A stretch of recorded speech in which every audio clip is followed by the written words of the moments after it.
Once upon a time, in a small house nestled by a beautiful garden, lived a young man and woman.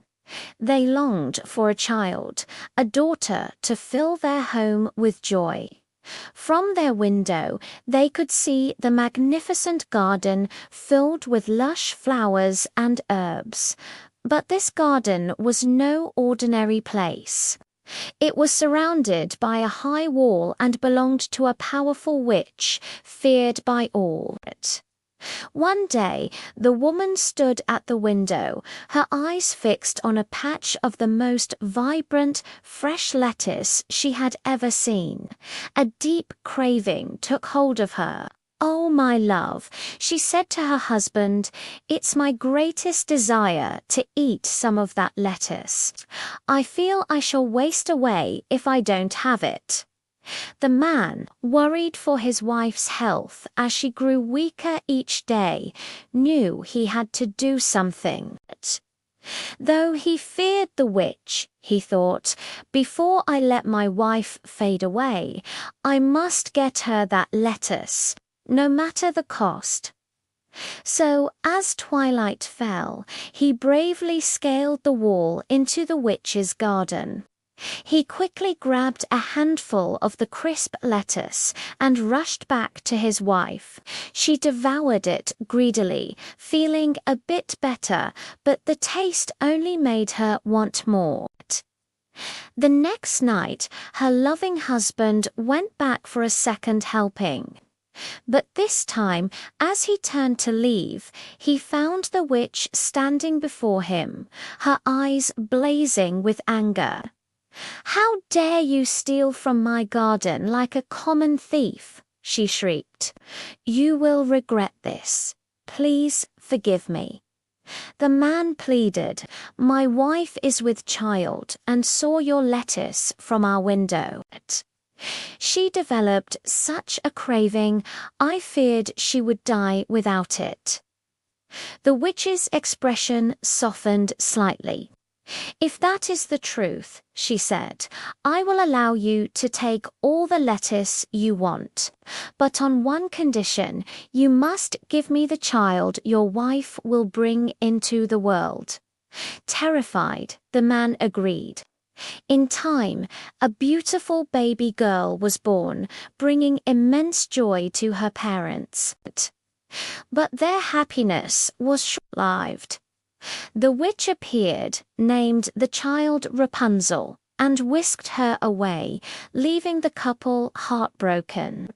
The witch locked Rapunzel in a tall, secluded tower in the forest. It had no doors and no stairs, only a single tiny window at the very top. Rapunzel grew up believing the witch was her mother. Her most remarkable feature was her magnificent golden hair, which grew longer and longer with each passing year. The witch, knowing the hair possessed magical healing powers, would never let it be cut.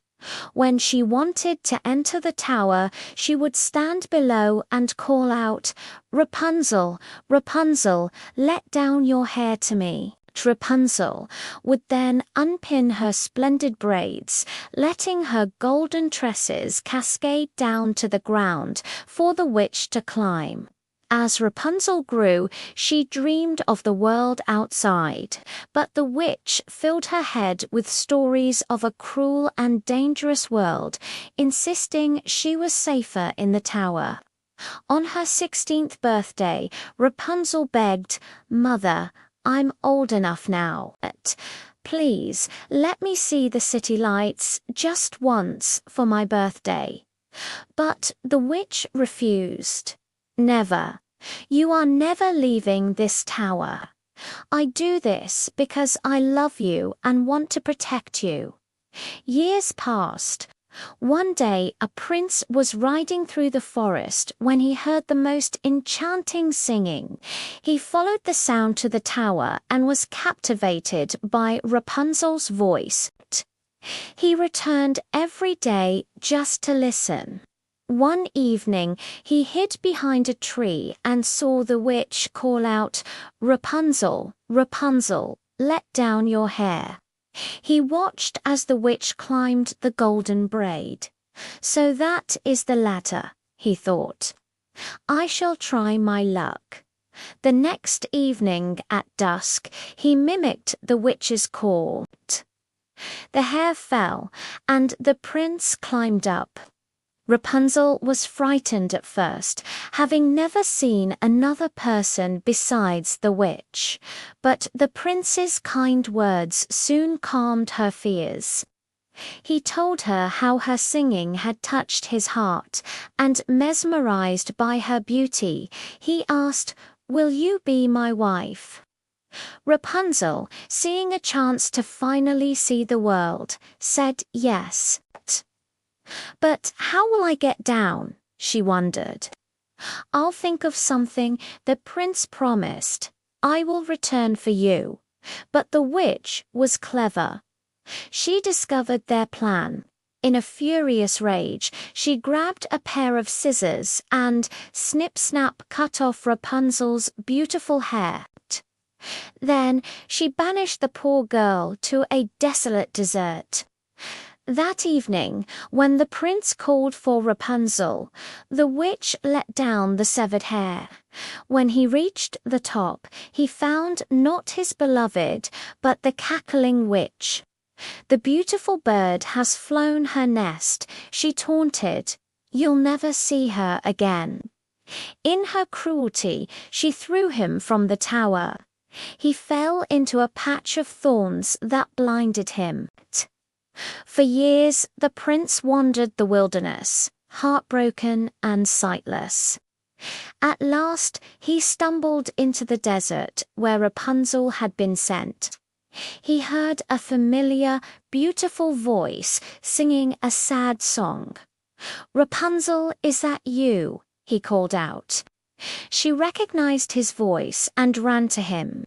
As she wept with joy, 2 of her tears fell into his eyes. Miraculously, his sight was restored.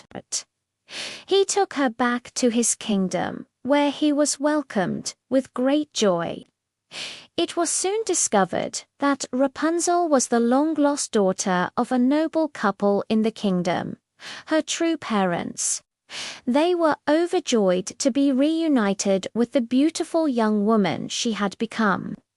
With the witch gone, Rapunzel and the prince were finally free to be together. They married in a grand celebration, filling the kingdom with lights, music, and happiness. And they lived happily ever after.